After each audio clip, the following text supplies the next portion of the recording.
Welcome back to The Factor Uncensored. A man's failure to update his beneficiary is costing his family about $1 million. A legal battle is over. The mistake is happening in Pennsylvania. Jeffrey Rollison is leaving behind nearly $1 million in his retirement plan. He left it to Margaret Losinger, a woman he dated 34 years ago. Just dated. Back then, he named her as the sole beneficiary on a handwritten form. He never updated that form after they broke up. And now he's set to inherit, or she's rather set to inherit the money, much to the dismay of Rollison's family. Rollison's brothers are now fighting the claim in court. Joining us to talk about it, attorney Jaira Davis. Glad to have you here. So how difficult is it to unravel something like that if the brothers signed it and there's documentation? So, unfortunately, right, I know that people don't believe that the court system tries to do what we say, but they do. And so when he signed that form and he had her as his beneficiary, that's pretty binding. Now, it always depends, but for the most part, I don't see how they're going to really fight that unless the court finds something that egregious, happened during that time frame. And so when we are, say, signing on to a new job, going through orientation, you're signing all kinds of documents.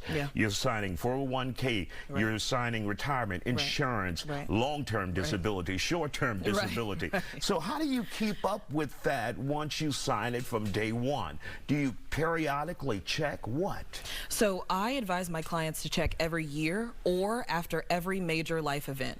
Let's say you buy a car and you buy a house and you get married all in 1 year, a couple months apart. You look at that information and you update it every time something like that happens, because if not, you're going to forget, and 34 years later, your ex-girlfriend's going to get $1 million.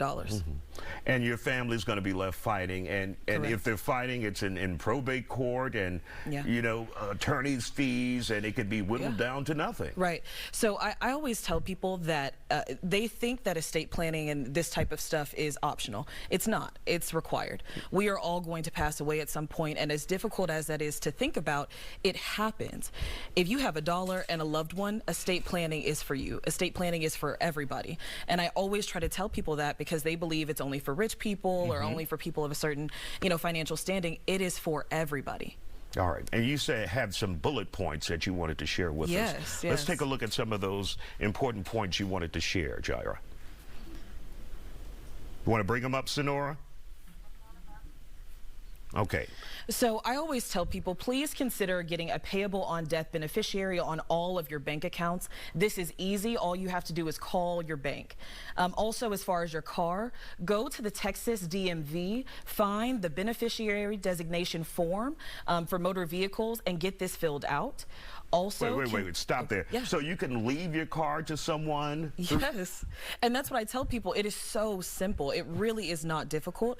I just need people to think about this stuff and talk to their families and have the difficult conversations, because it's possible. Okay. It's possible to take care of this stuff. All right. Next on your list? A transfer on death deed. So this is something I would talk to an estate planning attorney about, because this is something that you can use to transfer your home before you pass away. You can designate someone who is going to have your home upon your passing. That way they don't have to go through probate court. These are 3 things that can keep your family out of probate court and save them thousands of dollars. Now, will all of this be in one place for your family when you pass? They will know where to get all of this. Like when I'm thinking about the DMV, that's a nightmare. Right. But right. So in a perfect world, what you do as the person who's taking care of all of this, you have it in a safe spot and you tell your family, this is where my information is. Some of this stuff you're going to file at the county clerk's office or with the Texas DMV, but also you keep a copy so that your family has it and knows what it is and where it is.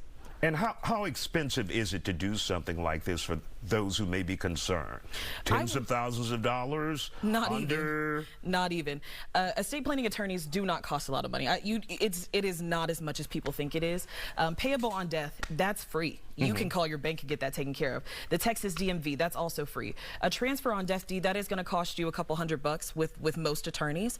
And estate planning can start anywhere from $500 to, you can get into the thousands if you're getting more advanced and intricate stuff done. run, but it really is a very feasible thing to take care of, and it really will save your family in the long run. All right. Thank you for joining us. That Thank you. valuable advice tonight.